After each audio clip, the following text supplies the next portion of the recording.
இப்போ விஜய் வந்து மிகச்சிறந்த முறையில் ஒரு சிஎம்மாக இங்கே இருக்கிறாரு. முக்கியமாக இந்த படத்தை அவர் பார்க்கணும். அன்பாலான அனைவருக்கும் வணக்கம்.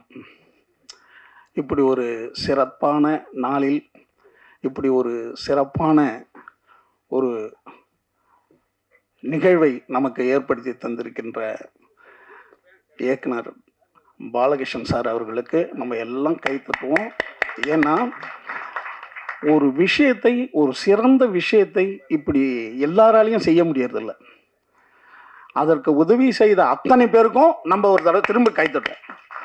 ஏன்னா நல்ல விஷயங்களுக்கு துணை நிற்கிறது இருக்கிறீங்களா, அதுக்கு அது வந்து இறைவனுக்கு கூட இருக்கிற மாதிரி.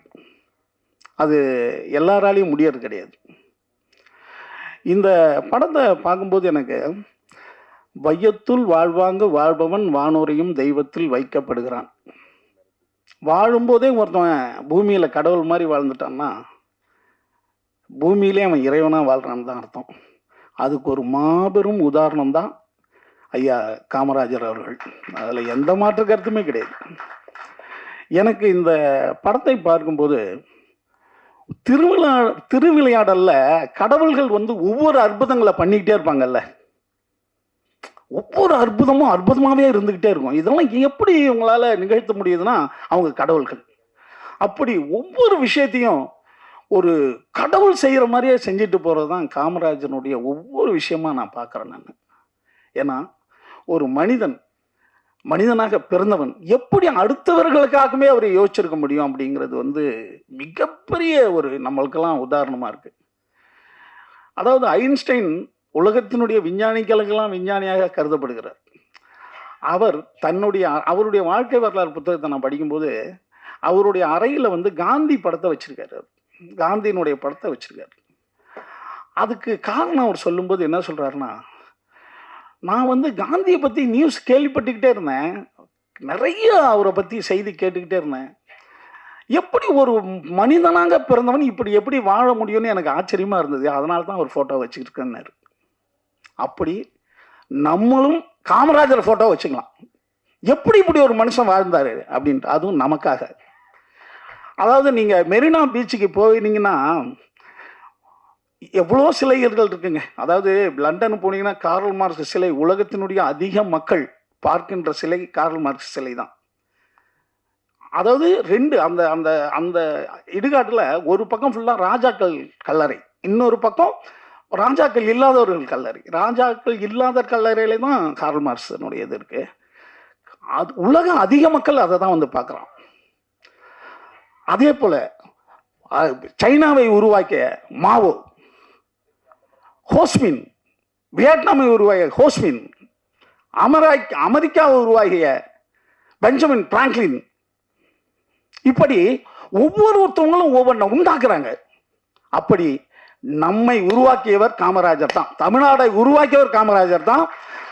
அதாவது என்னன்னா, நம்ம வந்து சிறந்த விஷயத்தை ஏன் இப்படி வந்து மறந்து வெளியில போனோம் அப்படிங்கிறது ரொம்ப ஆச்சரியமா இருக்கு. புது புது விஷயங்கள் வந்துகிட்டே இருக்கும், விஞ்ஞான வளர்ச்சிகள் வந்துகிட்டே இருக்கும். இன்னும் சினிமா வரும், ஏஐ வரும், எது வேணாலும் வரும். இப்போ கூட இல்லை நிறைய ஷாட் ஏஐல வர்றது தான். ஆனால் நம்ம ஏன் பழமைகளை மறந்தோம்? ஐயா சார் வந்து ஒரு ஷாட், இதில் ஒரு காட்சியை மிஸ் பண்ணிட்டார் அவருடைய படத்தில். ஒரு பையன் கண்ணு தெரியாத, கண்ணு வந்து அவனுக்கு பிரச்சனையாக இருக்கும். காமராஜர் படத்தில் ஐயா எடுத்தது தான். கண்ணு வந்து 5 நாள் அவனுக்கு போயிடும்ன்றார். ஒரு அதிகாரி வந்து அதுக்கு வந்து ப்ராசஸ்லாம் நிறையா இருக்கும், வந்து 10 நாளில் கண்ணு போய்டும்னு வருவான், 15 நாளில் ப்ராசஸ் ஆகுன்றார்.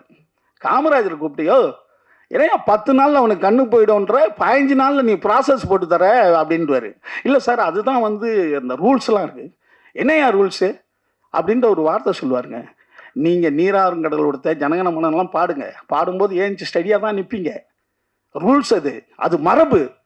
அப்போ ஒருத்தன் தண்ணியில் அடிச்சுட்டு போயிட்டான், நான் போயிட்டு இருக்கான்னா, நீ வந்து ஜனகணமன பாடுறாங்கன்னு நேராக நிற்பி அவனை போய் காப்பாற்றுவியா? அப்போ மரபை மீறணும்னு. ஒரு மனிதனுக்கு ஆபத்து என்கும் போது நீங்கள் எந்த மரபை வேணாலும் மீறலாம். அதான் காமராஜர். எல்லாத்துக்கும் ரூல்ஸை பார்த்துட்டு உட்காந்துடக்கூடாது. ஒரு உதவின்னா அதுக்கு என்ன, அந்த உதவி பண்ணாமல் இருக்கிறதுக்கு எதுக்கு ரூல்ஸு? அப்படி மாபெரும் சிறந்த விஷயங்களை எல்லாம் நம்மக்கிட்ட பதிவு பண்ணிட்டு போயிருக்காரு. பாலகிருஷ்ணன் சாரை பற்றி இன்னும் சொல்லணும்னா, பிச்சை புகினும், அது பிச்சை எடுத்துட்டாவது அதிவீர ராம பாண்டியன் சொல்லுவான்ல, பிச்சை எடுத்தாவது படிக்க வச்சிருங்கடான்ட்டு. அப்படி இந்த படத்தை எத்தனை பேர்கிட்ட போயிட்டு அவர் கேட்டு இந்த படத்தை பதிவு பண்ணணும்னு சொல்லிட்டு, ஏன்னா எனக்காக நான் கேட்கறத விட இன்னும் நான் பண்ணிடணும், சிறந்ததை பதிவு பண்ணிடணும், இந்த மக்களுக்கு கொண்டு போய் சேர்க்கணும் அப்படிங்கிறது எல்லாம் ஒரு 10 தடவை இந்த படத்தை பார்த்து அழுதுருக்கேங்க நான். ஏன்னா இப்படி ஒரு மனிதனா, அதாவது மலரிசை மேய்னான், அதாவது எப்படி ஒரு மேன்மையான மனிதனா நம்ம ஆகிறது அப்படின்றதுக்கு இந்த ஒரு படம் போதுங்க. ஒரு மனிதன் இந்த படத்தை ஒரு மாசத்துக்கு ஒரு தடவை பார்த்தான்னா அவன் மேன்மையான மனிதனா ஆகிவிடுவான். இப்படிதான்டா நம்ம வாழணும், இதான்டா வாழ்க்கை அப்படின்ட்டு. இன்னொன்று, இந்த படம் எல்லா அரசியல்வாதிகளுக்கும் மிகப்பெரிய புத்தகம். இது எல்லா அரசியல்வாதிக்கும் ஒரு புத்தகம். குறிப்பாக இப்போ விஜய் வந்து மிக சிறந்த முறையில் ஒரு சிஎம்மாக இங்கே இருக்கிறாரு. முக்கியமாக இந்த படத்தை அவர் பார்க்கணும். நிச்சயமாக விஜய் இந்த படத்தை பார்க்கணும். விஜயினுடைய மந்திரிகள் பார்க்கணும், பார்த்துருப்பாங்க. ஆனால் இந்த நேரத்தில் அவங்க பார்க்கணும் இந்த படத்தை. அடுத்தது, விஜய்லாம் வந்து நம்ம ஐயா சந்தோஷம் ஐயா வந்திருக்காங்க. அதே போல் விஐடி ஓனர் ஐயா விஸ்வநாதன் ஐயா, இவங்களெல்லாம் சந்திக்கணும். ஏன்னா நான்லாம் வந்து விஐடியினுடைய அந்த நிறுவனரை பார்த்து ஆச்சரியப்படுறேன். என்னன்னா, அரசியல்வாதியாக இருப்பாங்கங்க, ஆனால் அவங்க வயசான வரைக்கும் அரசியல்வாதியாகவே இருந்து நம்மளுக்கு துன்பத்தை ஏற்படுத்துவாங்க. அவங்க அந்த பதவியிலேருந்து போக மாட்டாங்க. ஆனால் ஒரு அரசியல்வாதியாக இருந்தால் திடீர்னு பார்த்தா இந்தியாவினுடைய மிகச்சிறந்த ஒரு கல்வி நிறுவனத்தை உண்டாக்கிட்டாருங்க. இன்னைக்கு வந்து விஐடின்றது இந்தியாவினுடைய மிகச்சிறந்த ஒரு கல்வி நிறுவனம். அப்போ அவரெல்லாம் அவங்க சந்திக்கணும். ஒரு கல்வி சம்பந்தமான ஒரு விஷயத்தை முடிவு பண்ணும்போது விஜயோ நம்ம தம்பி ராஜ்மோகன் அமைச்சரோ அவரெல்லாம் சந்திக்கணும். அப்படி சந்தித்தால்தான் அதாவது இன்னும் மேன்மையான விஷயங்கள் அவங்களுக்கு புலப்படும் அப்படின்னு என்னுடைய தனிப்பட்ட கருத்து. அப்புறம் இதே போல் படங்கள், அடுத்த திருக்குறள் வந்து நான் நடிச்சிருந்தேன். இந்த படத்தில் ஒரு பொண்ணு வந்து அந்த நீதி சொல்லிச்சு. அது ஒன்றும் இல்லை, அருமையான இது. ஆனால் அமெரிக்காவில் போய் அதை திரையிட்டாருங்க. அங்கே எல்லாம் கொலாப்ஸு, குடும்ப கொலாப்ஸ் அங்கே நிறையா. அங்கே போய் இந்த படத்தை திரையிட்டது வந்து ரொம்ப அருமையான விஷயம். ஏன்னு கேட்டால், ஓஷோ வந்து தான் இந்த கட்டுமானங்களை உடைப்பதில் ஓஷோ ரொம்ப முக்கியமானவர். ஓஷோ என்ன பண்ணிட்டாரு, அவருடைய இடம் புனே. அவர் வந்து அமெரிக்காவில் போய் இந்த விஷயத்தை இது பண்ண ஆரம்பிச்சிட்டாரு. அமெரிக்காக்காரெல்லாம் விரட்டி விட்டான். நாங்களே இந்த பிரச்சனையில தான் எல்லாம் குடும்ப அமைப்பே உடஞ்சு போய் கிடக்கிறோம், திரும்பி நீ வேறையான்ட்டு திரும்பி புனேவில் வந்து தான் அவர் இருந்தார். அங்கே சொன்னார், எல்லா புரட்சிகளையும் சொந்த மண்ணில் தான் பண்ண முடியும்னாரு. ஆனால் அமெரிக்காவிலே போய் இந்த புரட்சியை பண்ணிட்டு வந்திருக்கார் சாரு. என்னை வாழ்த்துக்கள். ஏன்னா திருக்குறள் என்பது அது வந்து சாதாரண புத்தகம் அல்ல. அது மதங்களை மீறி, மனிதர்கள் மீறி, உயிர்களை மீறி உலகுக்கு கொடுக்கப்பட்ட கொடை. அது திருக்குறள். அதனுடைய அந்த பணியில் சார் இருக்கிறாரு. அந்த பணிக்கு இவ்வளோ பேர் நீங்கள் மீண்டும் மீண்டும் உதவி பண்ணுவீங்க. ஏன்னா நீங்கள் சிறந்ததுக்கு உதவி பண்ணுற மாபெரும் கடவுளுக்கு துணை இருக்கிற மாதிரி இருக்கிறீங்க. அந்த பணியும் இன்னும் சிறப்பாக சார் செய்து முடிப்பார். இந்த காமராஜர் படம் போல அதுவும் மக்களுக்கு மாபெரும் பாடமாக இருக்கும் என்பதை கூறி இந்த வாய்ப்புக்கு நன்றி தெரிவிச்சுக்கிறேன்.